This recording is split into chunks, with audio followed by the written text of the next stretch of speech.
नमस्कार साथीहरू। आजको भिडियोमा हामी शेयर बजारको प्राइमरी मार्केटबारे बुझ्नेछौँ।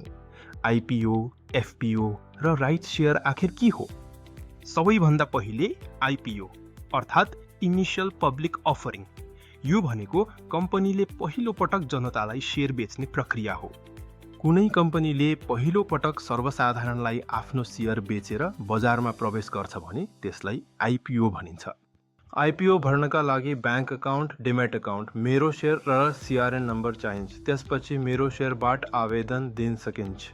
अब कुरा गरौँ एफपिओको अर्थात् फलो अन पब्लिक अफरिङ। यो पहिले नै सूचीकृत कम्पनीले थप शेयर जारी गर्नु हो। एफपिओ कम्पनीलाई थप पुँजी आवश्यक परेमा फेरि पनि निष्कासन गर्न पाउने प्रावधान छ। अन्तिममा राइट शेयर।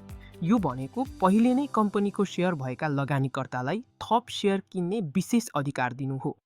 यस्तै शेयर बजार सम्बन्धी जानकारीका लागि हामीलाई फलो, लाइक र शेयर गर्न नभुल्नुहोला। धन्यवाद।